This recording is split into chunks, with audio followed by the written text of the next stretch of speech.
বাবাকে কিভাবে ভালোবাসতে হয় আমি জীবনে জানতাম না।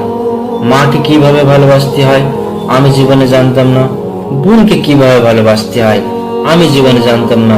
স্ত্রীর সাথে কিভাবে ব্যবহার করতে হয় আমি জীবনে জানতাম না। স্ত্রীর মা বাপের সাথে কিভাবে ব্যবহার করতে হয় আমি জীবনে জানতাম না। মানুষের আত্মীয় স্বজনের সাথে কিভাবে ব্যবহার করতে হয় আমি জানতাম না।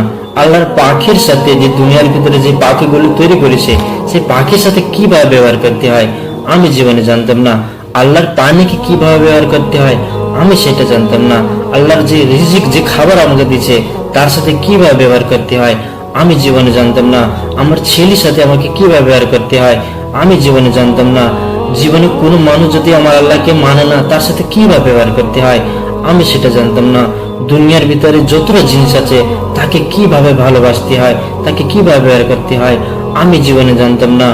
কিন্তু এখন আল্লাহর আর নবীর ভালোবাসা আমার বুকে এসে, আল্লাহর আর নবীর ভালোবাসা আমার বুকে এসে এখন আমি সব জানি। এখন আমি সব জানি। কিছু কারণে হয়তো মা বাপকে আমি ছেড়ে দিছি।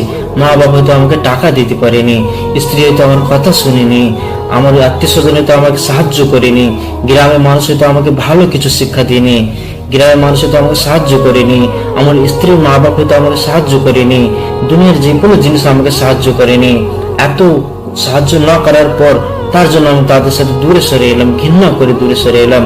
কিন্তু আল্লাহর আর নবীর ভালোবাসা আমার বুকে এসে, তার কারণে আমি এখন তাদেরকে কিভাবে ভালোবাসতে হয় আমি সব জানি। তারা যতটা যন্ত্রণা দাও দিক না কেন আমার জীবনের ভিতরে, তারপরে কিভাবে ভালোবাসতে আমি জানি।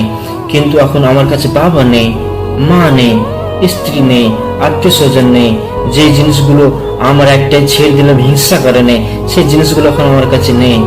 আল্লাহর বেঁচে থাকতে মা বাবাকে ভালোবাসো, স্ত্রীকে ভালোবাসো, বোনকে ভালোবাসো, স্ত্রীর মা বাপকে ভালোবাসো, আত্মীয় স্বজনকে ভালোবাসো, গ্রামের মানুষটাকে ভালোবাসো। যে তোমার শত্রু, তার জন্য দোয়া করো। না হলে জীবনে যদি কোনোদিন আল্লাহ তাআলা তোমাকে হিদায়াত দেবে বা নবীর ভালোবাসা যেদিন তোমার বুকে আসবে, সেদিন তোমার শুধু পস্তানি ছাড়া হাতে কিচ্ছু থাকবে না। তখন হয়তো ভাববে যে আল্লাহ, মা আমাকে জীবনে যত কষ্ট দিত না কেন, বাবা আমাকে জীবনে কত কষ্ট দিত না কেন, আমার আত্মীয় স্বজন আমাকে জীবনে কত কষ্ট দিত না কেন, তারপরে আমি তাকে ভালোবাসতাম। আমার নবীকে মানুষগুলো কত কষ্ট দিচ্ছে, এখন আমি বুঝতে পারছি যে নবীর ভালোবাসা আমার বুকে এসছে। আমার নবীকে মানুষগুলো যদি এত কষ্ট দিত, তারপরে নবীজি ওনাদের জন্য দোয়া করতো, ওনার ভালোবাসার জন্য ওনাকে ভালোবাসতো, ওনার কিছু হলে ওনার দেখতো। এত শত্রুতা করার পরেও নবীজি ওনার সাথে কথা বলতো, ওনার সাথে ভালো সম্পর্ক রাখতো।